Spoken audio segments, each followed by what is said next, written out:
रहमतुल्लाहि वबरकातुहू।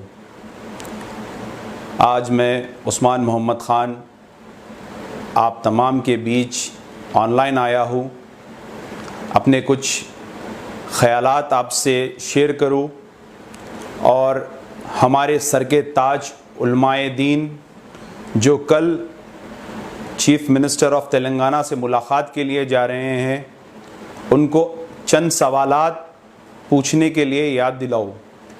सबसे पहले मैं तमाम लोगों का शुक्रिया अदा करता हूँ, जिसमें ख़वातीन हैं, बूढ़े बुज़ुर्ग बच्चे सब लोग हैं जिनने इस बाज़ियाबी मसाजिद और सेक्रेटरीट के लिए आगे बढ़ा और इसमें काम करे।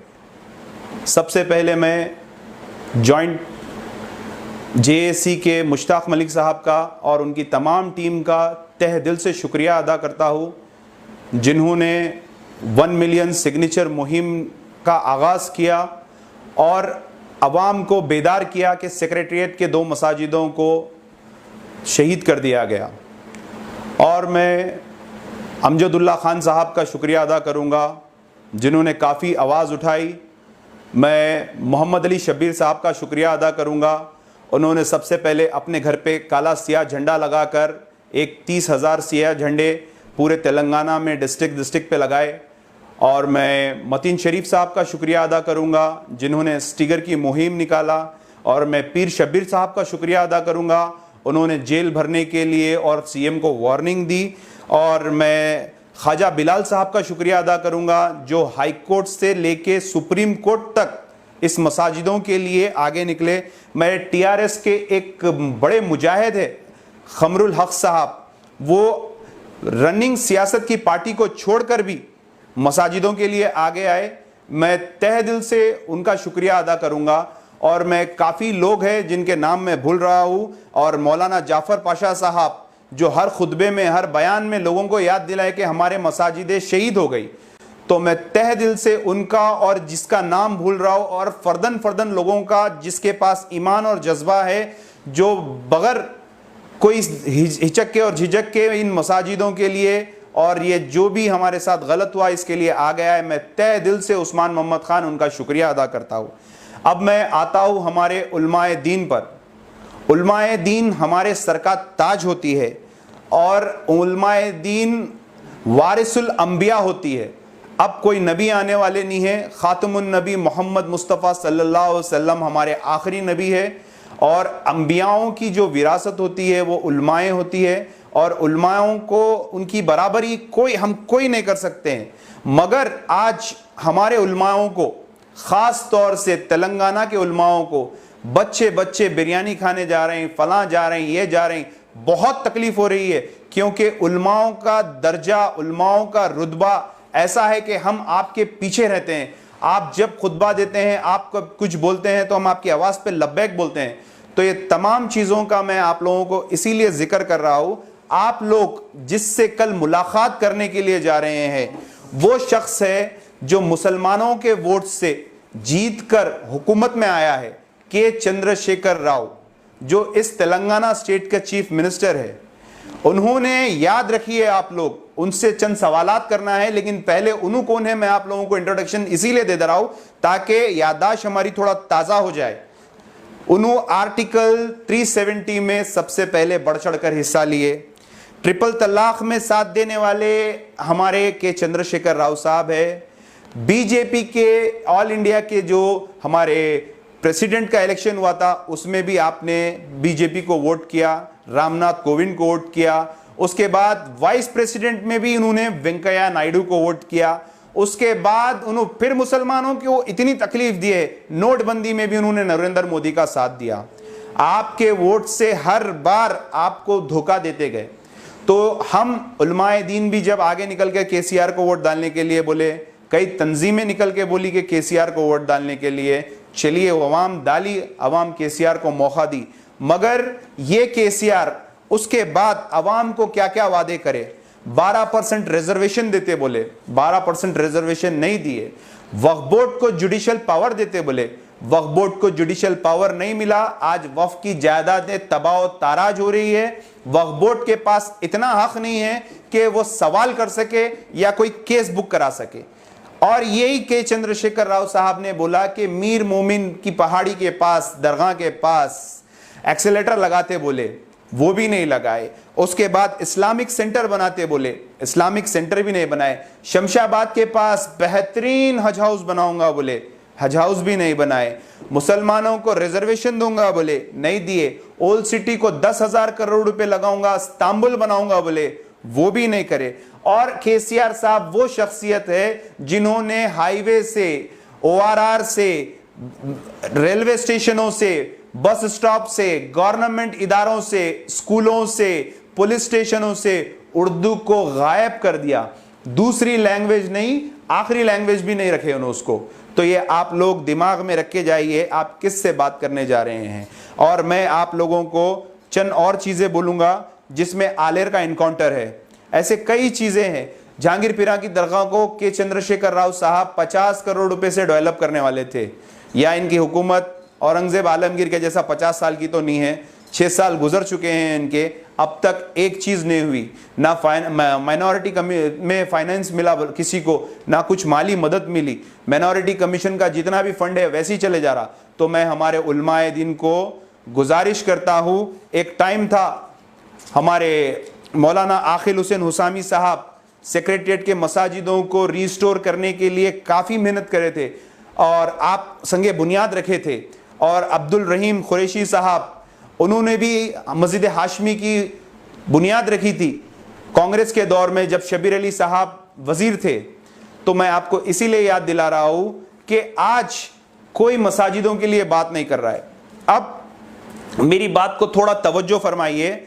आप जब चीफ मिनिस्टर के पास जाएंगे तो आप खुद बात करेंगे, ना कि असदुद्दीन ओवैसी बात करेंगे और आप लोग बैठ के सुनेंगे। आप हमारे सर का ताज है, आपको हम फॉलो करते हैं और आप पे एतमाद करते हैं क्योंकि लोग सवाल उठा रहे हैं। आप जाएंगे फिर बिरयानी खा के आएंगे। मैं एक अदना सा बच्चा आपको मशवरा देता हूं, आप पानी तक मत पीजिए, आप चाय तक मत पीजिए उसके पास, और अपनी आंख में आंख मिला के सबसे पहला सवाल आप यह करिए कि तू हमारे मस्जिदों को ढाता कैसा, तू हमारे मस्जिदों को शहीद कैसा करता। यह आपका पहला सवाल होना चाहिए। और मस्जिदें के साथ साथ जो आपने गुलिस्ता मीटिंग करी थी चीफ मिनिस्टर के साथ, उसका जो तयखून था, क्या उस तयखून पे चीफ मिनिस्टर पूरे उतरे? नहीं उतरे।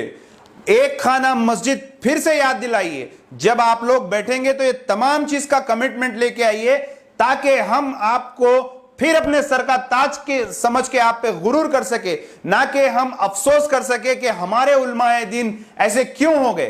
तो मैं फिर बोल रहा हूं, एक खाना मस्जिद, उसके बाद दूसरी अगर कोई मस्जिद है तो वो खम्मम की मस्जिद है, उसके बाद सेक्रेटरिएट के 2 मसाजिद उसी जगह पे बनना चाहिए, ना कि उस जो बिल्डिंग बनेंगी वहां पे। और अगर बनना चाहिए तो इमीडिएटली कल के दिन आप लोगों को वहां पे लेके जाके जगह की आप पहचान कर लीजिए। वहां पे जगह की जब शिनाख्त हो जाएंगी तो वहीं पे नमाज चालू करा दीजिए। वहीं पे लेबर भी काम कर रहे हैं तो नमाज बराबर पढ़ेंगे, 2 मौलवी साहब भी रहेंगे तो वहीं ऑलरेडी मस्जिद हाशमी और मस्जिद सेक्रेटरिएट के इमाम और मौज़िन हैं, तो ये बराबर होगा। अगर ईमानदार रहेंगे के चंद्रशेखर राव साहब तो कल का कल आपको दे देंगे। उसके बाद जिल्ललगुड़े में मस्जिद गई, खबरस्तान गया, शमशाबाद के पास ये वाक़े बता दे रहा हूं मैं, कोई गलत बात नहीं है। लोग अभी कंफ्यूज है, ऐसा हो रहा था। आप आज जाके देख सकते हैं उस मस्जिद के पास 35 फीट 55 फीट, खबरस्तान में खबरों पे लिखा हुआ है इतने फीट यहां से कटिंग करो। वहां के लोग भी बयान दे चुके हैं, वहां पे मैं खुद भी जाके आया। उसके बाद वक्फ बोर्ड इसकी तस्दीक कर एक लेटर भी दे दी कंसर्न डिपार्टमेंट्स को, RNB को दे दी, वहां के तमाम डिपार्टमेंट्स को दे दी, सबको दे दी, पुलिस स्टेशन को दे दी, जो जो कंसर्न थे उन सबको दे दी। क्या हुकूमत के चंद्रशेखर राव को नहीं मालूम है एयरपोर्ट की मेन रोड के बाद मस्जिद को शहीद कर रही? ये हुकूमत के अगर इल्म में नहीं है तो फिर किसके इल्म में है? आप लोग तमाम वो बातें करिए जिससे अवाम मुतमईन हो। अवाम की नजर आज आप लोगों के ऊपर है। एक चीफ मिनिस्टर आज 2 महीने करीब हो गए, आज तक आप लोगों को टाइम नहीं दिया मिलने का। देखा गया तो हकीकत में मुश्ताक मलिक की एक बात बहुत अच्छी दिखी मेरे को, जो उन्होंने कहा था कि हम चीफ मिनिस्टर से मुलाकात नहीं करेंगे। जो मस्जिदों को शहीद करने वाला है, जो फिरौनियत पे उतरा हुआ है, जो मस्जिदों को, आशुर खानों को, मंदिरों को ढाते जा रहा है, क्या हम उससे मुलाकात करेंगे? क्या वो हालत मुलाकात में रहेगा जब हमारे उलमाए दीन जाएंगे? तो मैं आप लोगों से रिक्वेस्ट कर रहा हूं, no biryani, no tea, no coffee, no pani. ये चीजों पे आप लोग थोड़ा गौर करिए। तमाम दुनिया के मुसलमानों की नजर आप लोगों के ऊपर है। आप लोग आंख में आंख डालकर केसीआर से बात करिए और यह बात करिए कि ये तमाम सवालात, और एक आप लोगों को मैं छोटा सा अदना सा एक मशवरा दे रहा हूं, आप लोग जब केसीआर के पास जाएंगे तो बराबर लाइव पे आके बात करिए, ना कि आप लोग क्या बात करें नहीं मालूम, बाहर निकल के आप प्रेस कॉन्फ्रेंस देंगे या बाहर निकल के आपको जो लेके जाएंगे जनाब वो प्रेस कॉन्फ्रेंस देंगे, तो हम मुतमईन नहीं होंगे। क्योंकि केसीआर कई बार वादा कर चुके हैं। एक खाने का वादा होकर 1.5 साल हो गया। हज हाउस का जितने में आपको वादे बोला 12% के वक्फ बोर्ड के जुडिशियल पावर, ये सब उनके वादे थे। इमीडिएटली आज आप लोग जाएंगे, कल वहां पे आपको इंस्पेक्शन करा के मस्जिद की नमाज चालू हो जाना चाहिए, वरना ये लोग जीएचएमसी इलेक्शन के लिए आप लोगों को ऐसे ही टालेंगे। फिर हमारे जो आप लोगों की हिमायत, आपको जो लेके जा रहे हैं, फिर वो अपना अलायंस तोड़ेंगे। 25 नमूने होंगे, 25 चीजें होंगे। एक दौर में ये खुद दारुस्सलाम में खड़के बोले थे ये गुलाबी बीजेपी है। आज गुलाबी बीजेपी गुलाबी फूल हो गया है। लेकिन हम सिर्फ हमारे उलमाए दीन को रिक्वेस्ट कर रहे हैं, आप हमारा सर का ताज है, तो आप लोग का दर्जा बहुत बुलंद है। आप लोग से रिक्वेस्ट है, लाइव पे बात करिए, आंख में आंख मिलाकर के चंद्रशेखर राव से बराबर आप लोग बात करिए और लाइव आके बात करिए, ताकि अवाम को और हम सबको यकीन हो सके कि आप लोगों ने इनसे बात की। तो मैं आप लोगों से गुजारिश करता हूं कि कल जब आप लोग जाएंगे तो हम हमारा सर ऊंचा करके फखर से बोलेंगे कि हमारे उलमाए दीन देखो आज अल्हम्दुलिल्लाह बेदार हो गए हैं और इनको किसी क़यादत की जरूरत नहीं है। हम हमारे उलमाए दीन की क़यादत में बराबर इस्लामी काम जो भी रहेगा बराबर करेंगे, जो बराबर कौम के लिए जो काम रहेगा बराबर करेंगे। उलमाओं का यह दर्जा है कि इस हिंदुस्तान को आजाद कराने में रेशमी रुमाल का जो तहरीक निकाले थे वो हमारे उलमाओं ने निकाला था। आज हम फखर से बोलते हैं हिंदुस्तान अगर आजाद हुआ तो उसमें हमारे उलमाओं का बहुत ही बड़ी कुर्बानी है और बहुत ही बड़ा उनका इसमें पार्टिसिपेट है। तो मैं तमाम लोगों से गुजारिश करता हूं, जो लोग जा रहे हैं, और आप लोगों की जिम्मेदारी है, आप किसी के पीछे ताबे होके मत जाइए। चीफ मिनिस्टर आपको बुला रहा है, ताकि यह होना चाहिए था कि मेरे से गलती हो गई, मैं आपके पास आता हूं। चीफ मिनिस्टर का रवैया यह रहना चाहिए था। जब चीफ मिनिस्टर मिलने जा रहा है, आप मिलने जा रहे हैं चीफ मिनिस्टर थे, तो जो मुस्लिम लीडर्स है टीआरएस के, उनको तक बिठा के बात नहीं कर रहे हैं। जब उनकी कोई अहमियत नहीं है तो वो टीआरएस के लीडर्स को भी सोचना चाहिए। एक मुसलमानों की मीटिंग होती है और टीआरएस के मुस्लिम लीडर्स वहां पे मौजूद नहीं होते हैं, तो वो बड़ी शर्म का बायस है। तो मैं आवाम से गुजारिश कर रहा हूं कि कल के लिए दुआ करिए। अल्लाह हमारे उलमाए दीन से केसीआर की आंखों में आंख डालकर, केसीआर से बराबर डट कर, बराबर रुआब से सिर्फ और सिर्फ खौफ खुदा और खुदावंदी की, अल्लाह सुब्हानो तआला उनके रसूल की मोहब्बत रख के ये सवाल करे कि हमारे मसाजिदों को कैसा तोड़ा। यही मेरी बात मैं अपनी खत्म करता हूं और तमाम लोगों से दुआ करता हूं कि आज तहज्जुद में भी दुआ करिए, फजर में भी दुआ करिए, ताकि हमारे उलमाओं का दिल पलट जाए और वो हमारे चीफ मिनिस्टर के चंद्रशेखर राव से आंख में आंख डालकर ये तमाम चीजों के सवालात करिए जो हमारे साथ वादे कर रहे थे केसीआर। शुक्रिया, अस्सलाम वालेकुम।